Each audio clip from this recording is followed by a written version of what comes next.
Morning, everybody. Let's have a seat. We're about to get started.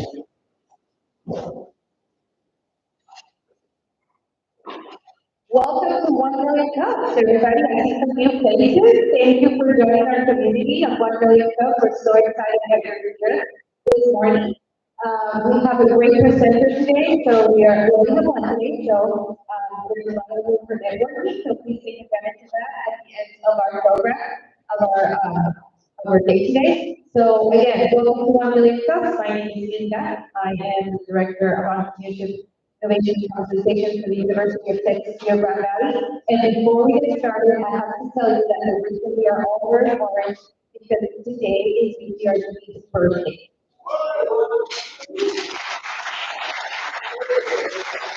So today we actually are on our 8th year of existence as the legacy institution United Consolidated. So we're very excited. We are celebrating today. So if you have a chance, wear something orange because today's UTRGV. It's also UTRGV Cuban Day, and we'll talk about that in a little bit. Going back to 1 million films, so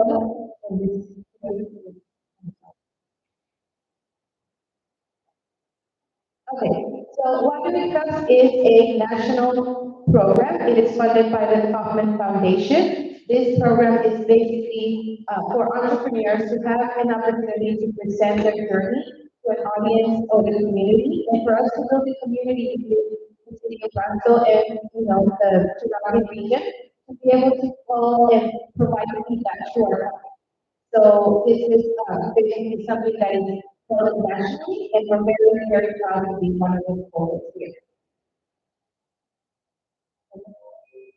We're actually one of the 34 1 million cup schools that exist in only the state of Texas. So there's, I don't know the number around the United States. So we are the newest one. I know there's a school in the county that meets monthly, and we do collaborate with them. So we're excited to be the newest 1 million cup cohort here but we've been running almost since April, right? February. We've been running here, we're very excited that every week we are here from 9 to 10. I think we've only canceled once during the entire time. Our key pillars, these are presentations. This is not a sales pitch, this is not a pitch about their company, it's more about inspiration of why they decided to become an entrepreneur, and then they talk about their journey and their business and how that works. This is more for the community and private community. So what does not belong to your community or maybe or even to belong to you? You are the owners of this program. It's held every week, every Wednesday from 9 to 10. It is streamed live nationwide, so our presenters are being seen not just here, but throughout the United States. If everybody logging in, you will be able to see our presentation. And of course, one million cups what it means is 1 million cups of coffee. So drink some coffee, everybody. It's awesome. So if you want to become a presenter of 1 million cups or a sponsor for our coffee, please follow those links. Those will take you to each one of them and be part of being up here and presenting your journey.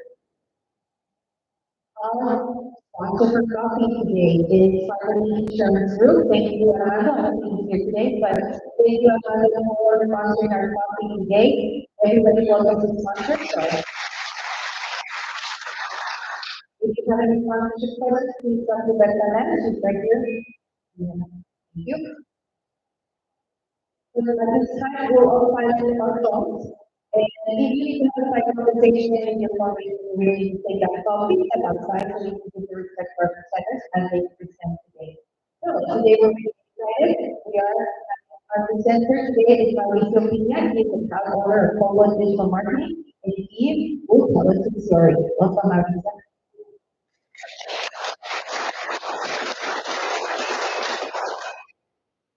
Thank you very much. Yes, my name is Mauricio Pina. Most people know me as Mo. I'm from digital marketing and questions that we come. What is cool about we started off as a company that did social media, website design, and whatnot, and we have evolved political campaigning, our own web applications, create our own website. But I got a call as an institution. I'm not prepared to spent all night thinking, what can I talk about? I think it's funny that I'm under the heat. Uh, when I first started, so I'm a Navy veteran. I was in the military. I got out in 2005, and I decided that I'm going to start business. I was 21 at the time. So at that time, I came home and I do all this coding, websites, I don't even HTML, but also video. So I started the website for one of the most businesses there, and I had a little office there at Austin Glory, 21. And I started helping people. And the reason I laugh about the e-bridge is, I was, people were telling me, what do you do? And even to this day, people just tell me at the website. But in reality, what I really do is I bridge people with education and technology and how to use technology to better their business and grow. And I've been doing that since 21. To the point where I actually had a show for about a year on NPR radio called The Bridge, which was talking about technology and education and just how to use tech at the time. You remember in 2005, 2006, you still had MySpace, you had Facebook coming up, and people just didn't know how to use that. And that's how it evolved. It evolved from just making small websites to what it is now, which is a lot more social media, a lot more marketing, a lot more graphics and video. So let me just give one of the story. We started the company, I think I was here about 2009, just working with local businesses, helping a lot of small businesses have a one-page website, set up their MySpace at the time. And then I went to Austin and I worked with a few startups over there. Eventually landing with the search engine guys, which was where I learned all my SEO. Anyway, who knows what SEO is? So SEO is search engine optimization. What that means is that we're able to manipulate the search engines so that we can get the results. Doing that in a white label with mapping that goes against Google search service. I started with this company and I started working with SEO for a service. And that was pretty much my goal. It's just getting screen lawyers, report lawyers, getting them to show up number one for whatever key term. I was with PSP for a while, and then I decided to move back to the Valley. I did that about 2000. I think yeah, so 2005, 2008, and then 2008, I got back in 2011. So in 2011, I ended up with a company in Canada called Studios. It was a little same thing, right? They did website and social media. They were in a little house, and it was just like three people. And eventually we grew that to have a, pleasure of clients here in the Valley and introduce SEO really to that. In my opinion, I just want to introduce it. Anybody can find out that. But at the time, the only company that was around that liked SEO was and they only did that. So, why is SEO important? Why do I still keep doing SEO when I think it's something that is because some people are going to find you on. Things are changing. We have AI. We have social media. So when people don't know, people don't know what it is. If you need a website and you look online, on the website, why don't you try to get my service? And that's what I try to teach people, right? I try to tell them, you need to be in control of the data and what you're doing online.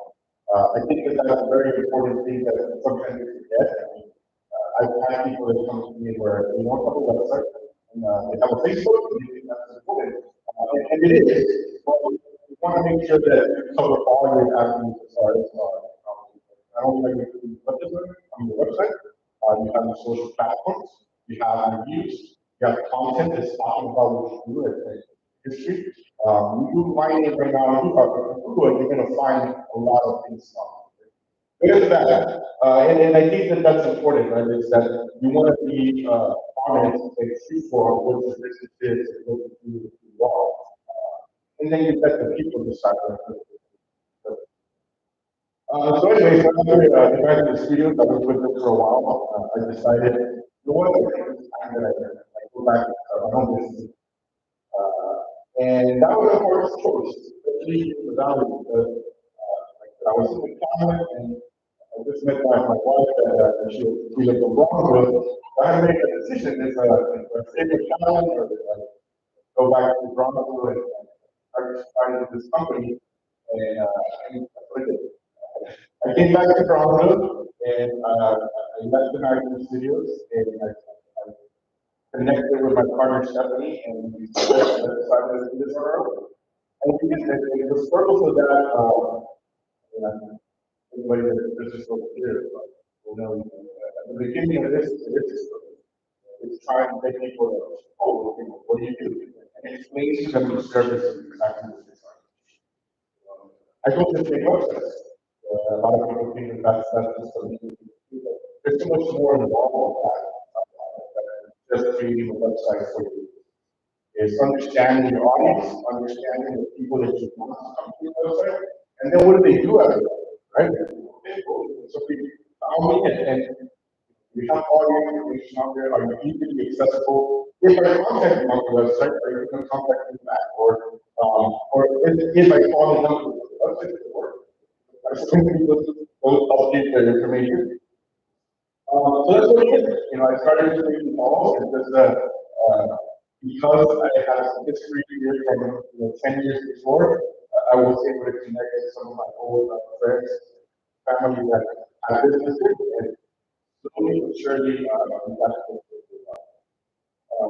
so today, well, what kind of business do I have? So I do have a business called marketing, websites, ads, SEO. I do have a different platform called Global, which what I did there was when I work with trainers, a lot of those courses are very high. So if somebody has a small mom and pop business, you're not going to be able to afford that. But I still wanted to help them. I still want to. That's my roots. I want to help people that are starting up. And how do I do that effectively and efficiently? You still make some money, right? So I went and I bought the software, and it makes our software from somebody else that I quite able. It's called Global Alpha. Set up on my server, and what you do is it's like what you do is what you get website.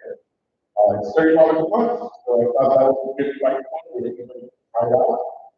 And it is tried, it's free to try. So what is the Wix editor? It's basically like a Wix. Everybody uses Wix. So if you use those services, and this is why I did this, I was wondering there was a lot of small business here in the Valley that were using Wix, Squarespace, and those kind of websites, right? But then they had issues. They needed to update the phone number, the images, or they needed to update the files. And in order to do that, they have to put themselves like a server. But if they needed help, they couldn't just call that resource. So they didn't know what they were calling. And people would come to me and they start asking. So so now we can have that platform for what else. So basically, you sign up, you make your own website, make your domain. If you have issues, you can contact me and I help you do that. That's been working pretty well for me. It has given me an opportunity to work with businesses that are starting out and don't have budgets, that don't have thousands of dollars a month to spend on ads or on SEO and things like that. And then from there, we can start working together. And once obviously I see that maybe a little bit more help, then I can introduce it on my own. So that's what I've been doing with Global Digital and Global Alpha, which is trying to community as far as get all your digital assets in one place, and then I can help you grow with that. The other thing I do is I do have a company called schoolcoach.com, and I just wanted to talk about that because this is what I mean by community and giving education to people. Schoolcoach.com is a company that what I do is I track registered voters and I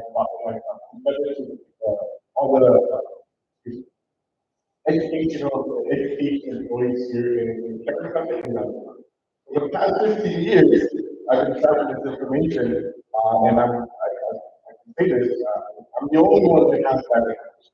And the reason for that is because it takes a long time to request all the information from the district school districts, get that information of who works there, track all those people, and then compare them to who voted and who didn't. And the reason I did that is because I wanted to increase the voter turnout. And I thought I'm very big in education. Obviously, I try to get involved as much as possible. And I am still a student. I never finished school. I dropped out.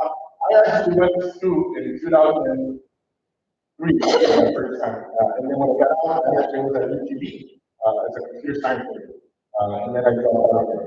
And I'm now back in my last year, trying to get into marketing and business.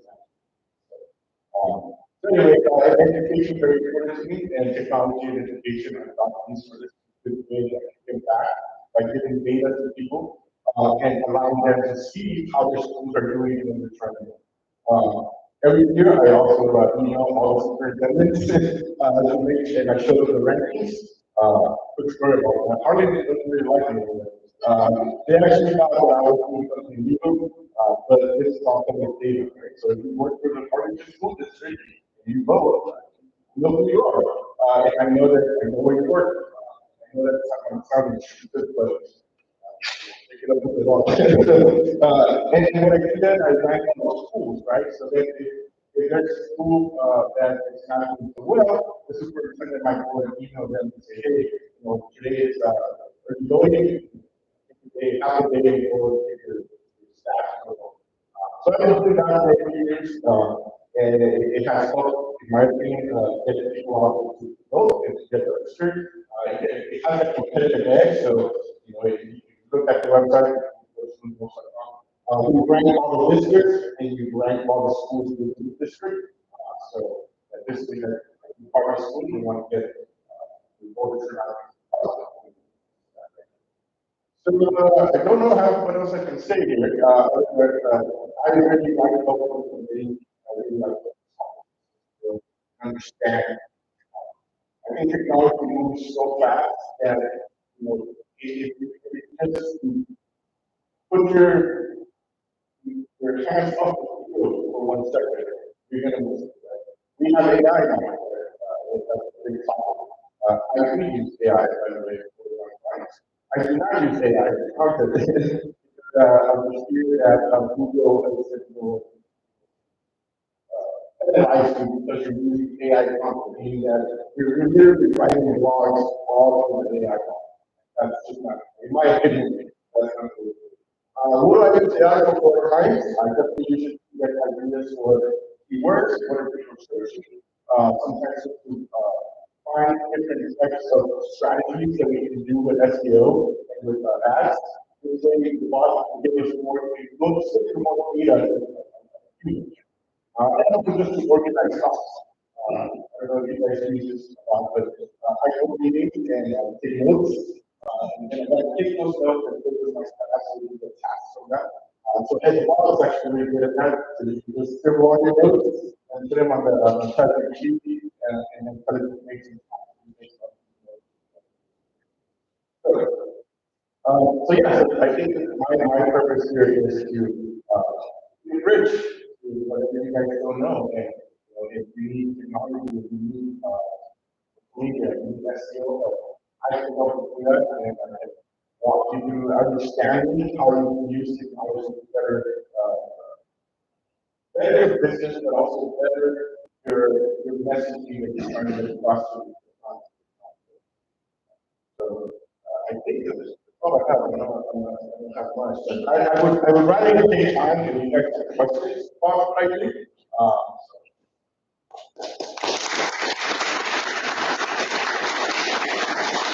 Anybody have any questions?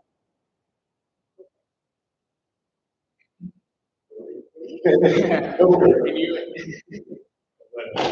go ahead.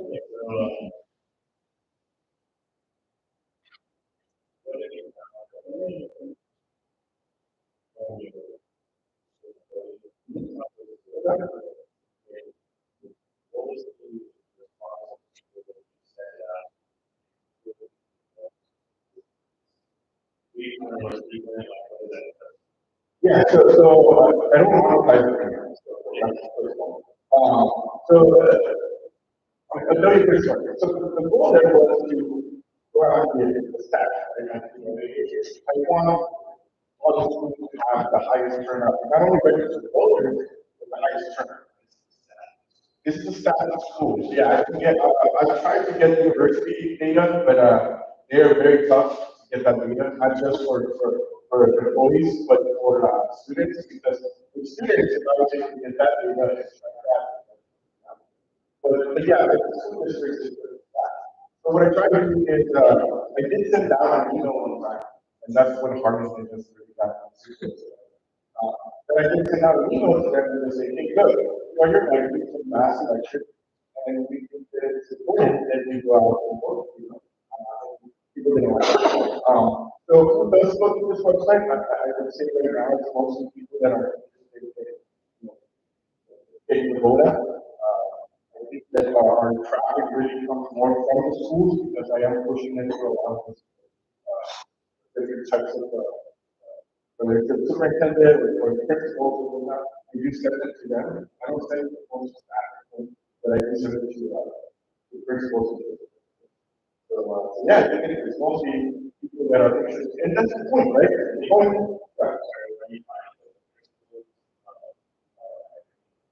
people use it, that they're actually finding it useful and they actually sending some footage or message.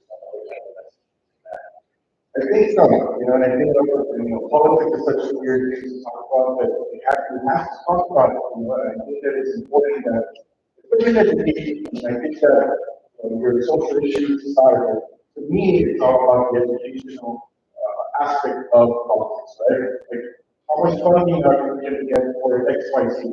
If we're going this way and we're not getting these kind of programs, why not?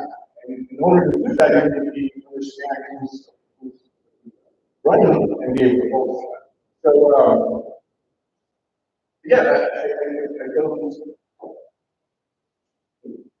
know if I have an answer.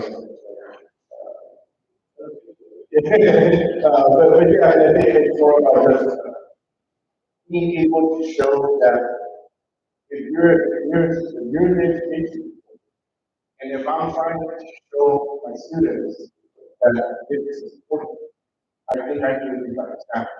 So if I'm in a school and you have 1,000 registered voters and only 200 voted, that looks bad.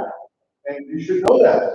And whether you like me to tell you or not, I tell you. So that's how I'm kind of approaching it, right? Like, so you're in this system and you have a voice, use your voice. If you don't want to use your voice, then.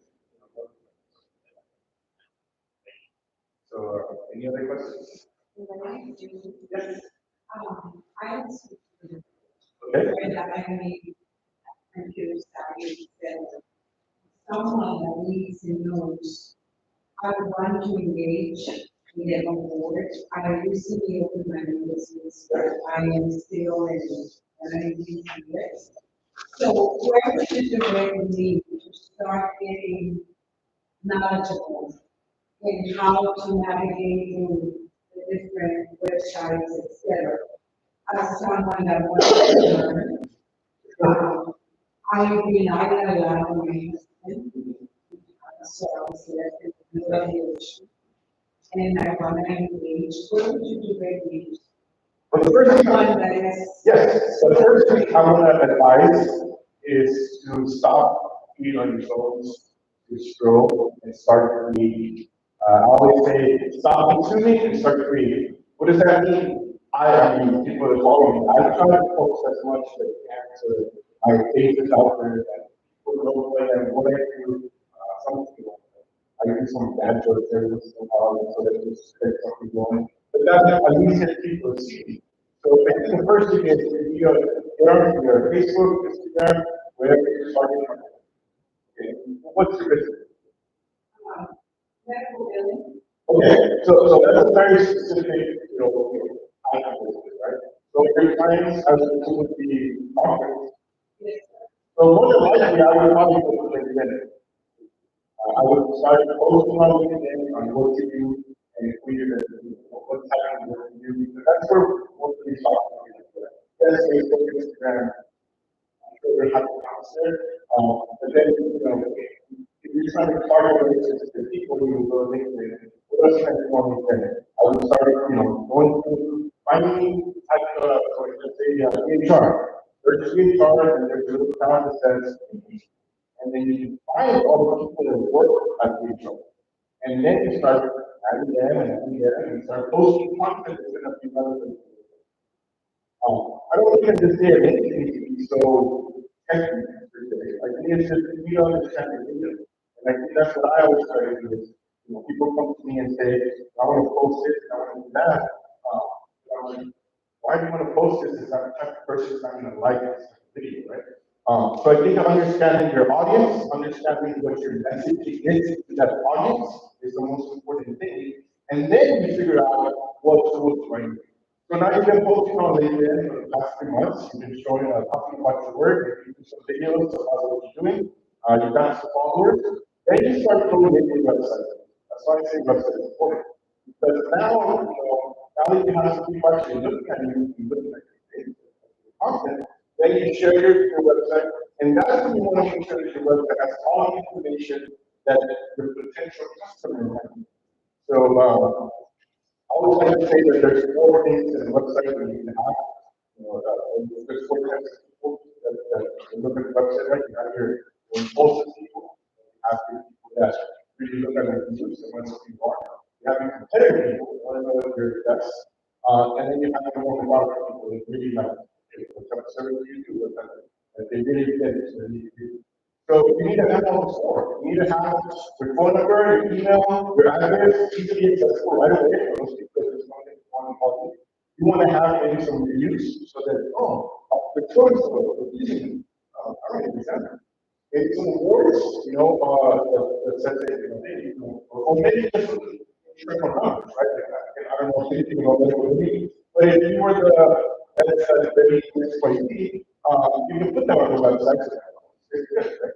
And then always after that, you can put more information about you. Those are the people that are really who owns this, who's doing this work. And if you have all those, the whole page, you're going to have a better chance of them following you. Anyone else? It goes along the same lines, like what's a piece of actionable advice for new business owners? Because when people finish the Kaufman program, they hear, oh, they are so ready, we want to do the next, we're gonna take the next step, but where do they start? Like after listening to you today, if someone wants to take the next step, what will be the next thing to do after they walk out of this door? Perfect. So, I mean, trying to say this probably, but I think Google is the number one place, right? People use Google. My data shows that yes, people are on iPhones and Androids and they're on desktop and mobile, but they're still going to use Google somewhere else. And I think that's the first step. Having your business listed on Google. They literally have a free service called Google My Business. You can sign up, put your business, put your address, you can add content to that. You can add your hours of operation, you can add what type of services, and then start looking for reviews. If somebody just left where you just have your first client and they're doing well, hey, do a review for me. And that alone is going to be more than half the businesses out there that don't have Google My Business profiles, which a lot of people don't. I find that sometimes very disturbing, right? Because I'm like, that's the first thing you should do. But they don't, because they don't know what to do or the process. But yes, Google has a lot of free services. That would be in the number one, Google My Business. They also have Google Sites. So if you don't want to pay for even the $30 a month, you don't know how to do anything, and you just want to put something out there so that someone has somewhere to go to, there's something called Google Sites that is free. And you can create your own website and put your phone number, your products, and then when you're ready to make the next step, you can either contact someone like me or use another provider to get the website. But Google gives you enough tools to start for free without any cost whatsoever, and you can start getting some business. And what's even cool about Google My Business is they'll track your phone calls, they'll track your messages. So like if you tell it to, so this one you can see. So if I started my business today, and then 3 months from now, and I've been posting, I've been doing, our content, I've been adding, not only post on your social media, but post to your Google My Business. You can see if people look for your directions for your business, if people called you, And if you see that it's going up, then that's when I'm like, okay, well, here we go. We're starting, if you see that it's down, then that's when maybe you need help, right? Because maybe you're not doing enough or getting enough content out there. Nobody's calling. I had a lady call me, she's a client of mine. Uh, she does Botox. And she literally called me to say, I noticed my calls dropped. Every month for the past 2 months, we've been getting X amount of calls, and this month they stopped. So what did I do? I went back and I looked at the data. I found that there was a new person in town that was spending some money on ads and doing some SEO, and they took about 20% of the traffic from them because you know they were doing a lot more and people were finding them as well as our partners. So what about someone like me does? Like then I talk to the client, I understand the her services a little bit more, or if there's any new things we can use, and then I start doing more of our work so that we can get our rank back. So that's all to do with my business. So what can we, as a community, how can we support? I think that for me, I just want people to ask more questions. Not just right now, but I think just as a business owner, I feel that it, we all get so busy, we all get very tied up with the day to day. We wear many hats. But the marketing, I mean, that's how you make your money. That's really the sales of how you make your money.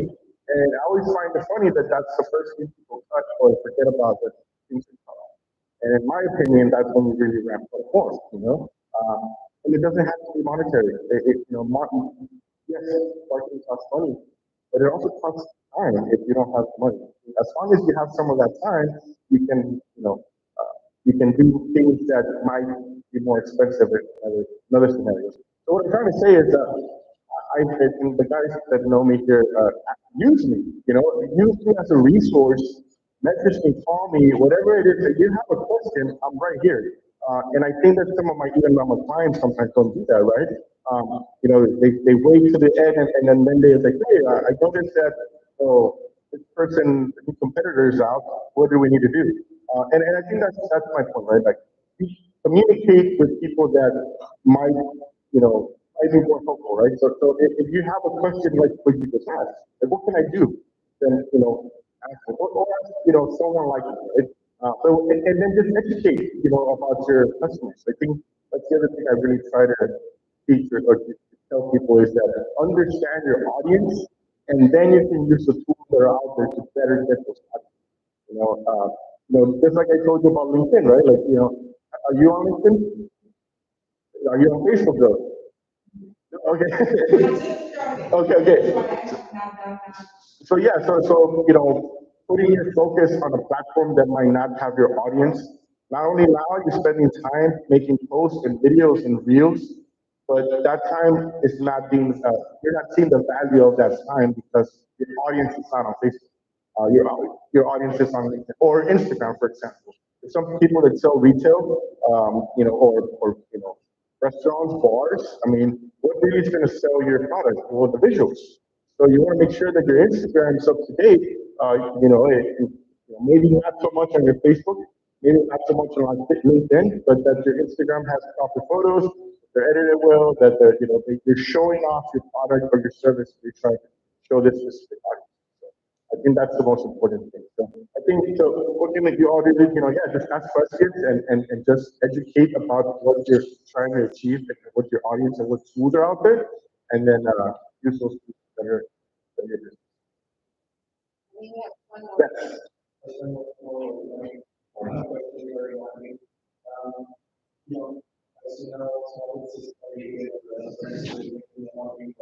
Mhm. A lot of times, almost that because you don't have to.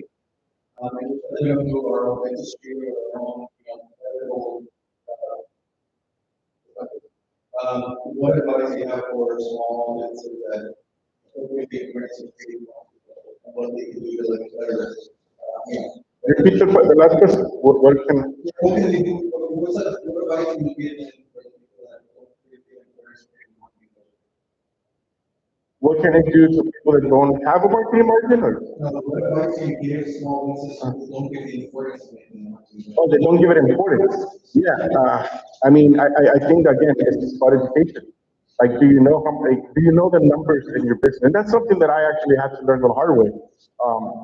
Understanding how many hours go into X, Y, Z, what the product costs, what's your actual revenue, understanding those numbers, then you can create, okay, well, if I'm spending $10 for a lead, but that return is $500, I mean, that's pretty good, and then how can I lower that cost? Like, I think it's all about sitting down and as a business owner, understanding your finances and being able to really create, even if it's, and I know I say this a lot, but like, even $100 could go a long way, I have a guy that I helped, that he literally just had $100 every month on Google Ads. And he was getting a few calls, and what he did was he was very specific on the type of wording that he wanted to spend those $100, which means that they were cheap. Those keywords were cheap. And they were very unique. So there was not a lot of competition on that specific product for that $100. And he got some business, and then he was able to ramp it up. So I think my advice is to understand your finances and really, and yes, you do need to have a marketing budget, even if it's $100, and just set that aside and know that this is the money that I'm going to use for these ads or for these leads or for this service, and then find out what that cost, that ROI is, right? So if I spent $100 and I didn't get one single lead, that doesn't mean to give up. I think understand that what did I do wrong here? Did I target, maybe I targeted Arlington and I was supposed to target Brownsville, If you don't understand that, then you are going to be wasting the money. So I think that understanding the finances and what you can put aside for your marketing budget that is reasonable, that you can spend and maybe do some trial and error, but still get some results from ROI. So, which again, I can help with that, I think that a lot of people do use me for that, where they just call me and they just need some advice on how much to spend. I mean, it's always a question, right? How much is this? How much is it? And I think that's always different for every business owner because, for example, a lawyer, I'll just give an example. A personal injury lawyer here in the Valley, if you're not spending $10,000 a month, a week, you're not. I'd rather you not spend the money, because you're just wasting the money because that's how competitive that specific industry is. But then you go to like, I don't know, like someone that sells custom jewelry. I do have a few clients in McAllen that sell custom jewelry. That's a very specific niche, and you don't need to spend $10,000 a week. You could probably buy with a few $100 a month, and you'll do all right because you're very targeted. You have a strategy in place where you're using social media, content, your website, and your ads, and they're all working together to give you the best ROI on that.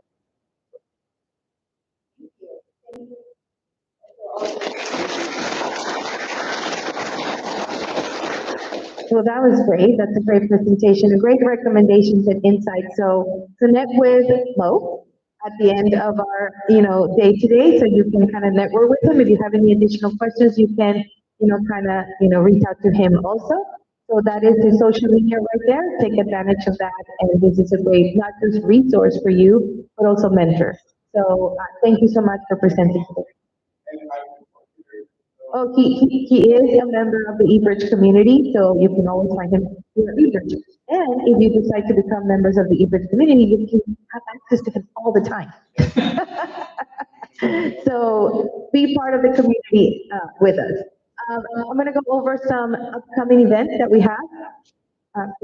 Okay. So again, meet us here next week, September 6th. We will have our, next 1 million cups. We invite you to keep coming back to this community. Invite others to be part of this community. Let's make it bigger. Let's make it better. The more people that we have in the room, the better is the feedback that we give our presenters, and the better that we network with each other. So invite others. Let's make this community bigger. We can do it. And look at us. We're growing and growing every week. So thank you so much for always being part of that. Tomorrow we have a great event here at eBridge. We are, the UTRDB Entrepreneurship and Commercialization Center, which is our center, is partnering with an organization in Matamoros called Canacinta. They focus a lot on the small, medium business, and we are looking to partner with them so we can exchange recommendations and exchange entrepreneurs, bringing companies here to the Rio Grande Valley, as well as anybody that's interested in doing business in Mexico that they can support and have that connection over there with the state of Tamaulipas. It is a big event. We invite you all to join us tomorrow at 4:30 here at eBridge. We will be having a presentation by our center that we will present our soft landing program, which is our international program that we work in here. And of course, they will be presenting their services as well. And we'll have a great panel of buyers from the big industry that can provide, if you're looking to manufacture, if you're looking to build capacity and be a provider or a supplier for the manufacturing industry, this is a great panel for you to listen to and look at those best recommendations and best practices. So come on over. We will have food, we will have drinks, we will have, all that good stuff. And join us tomorrow here in Bridge for this event with Canacinta. September 13th, we are opening our Brownsville Kaufman cohorts. So we have two. We'll be offering the Kaufman program, which is our entrepreneurial program in English and Spanish. Applications are open right now, so please sign up.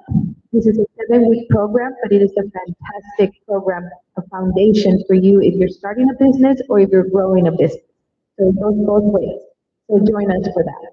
Upcoming events that we have, October 26th is our pitch competition for Startup Texas.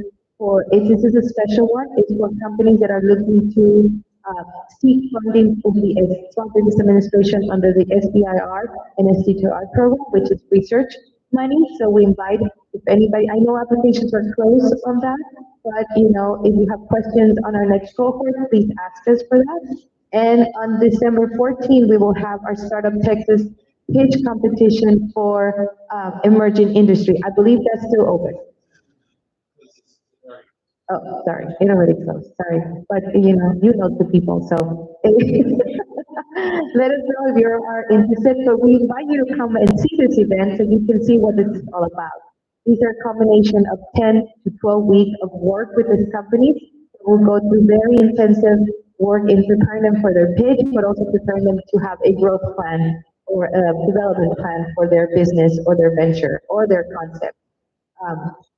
So these are some of the events. I missed one event here on September 26th. We are having an event called, it's sort of to invite all entrepreneurs that might be interested in sort of looking or seeking solutions for social determinants of health. We are partnering with the Methodist Ministries and with Velocity Texas in San Antonio. They're coming down to provide you with a presentation on how to engage with this type of services that are so much needed in our community, and maybe even bring some sort of technical solutions or become an entrepreneur based on providing services or products or technologies of that. So we invite you. We will have that on our next, and we will be promoting that starting today, I believe. So we invite you. This is an event that's going to be held here at eBridge in this room. So we invite everybody that's interested to listening to what we're going to start working with these partners in terms of focusing on social determinants of health, meaning anything that affects your body. It can be food, it can be services, counseling, it can be mental health, it can be water, it can be anything that affects. So we invite you back to participate on that. And today, because it's our birthday at UTRGV, it's also the day of giving. So if you would like to donate to the university, especially to this center right here, that's our QR code. We invite you to participate in the day of giving for UTRGV. Our center is listed in there. We are a center that, has to work for what they do, so we need a little bit of funding. So everybody's invited, but there's also other areas of the university that need that much needed help. So we invite you to, log in and use our QR code to give to UTRGV today. So happy birthday to us. Just kidding. And thank you everybody for coming today. Please network. Please bring some more coffee. If you're interested in the event tomorrow, we have some free passes here. If you're interested in coming tomorrow for the October 31st event. And have a great day. Thank you so much.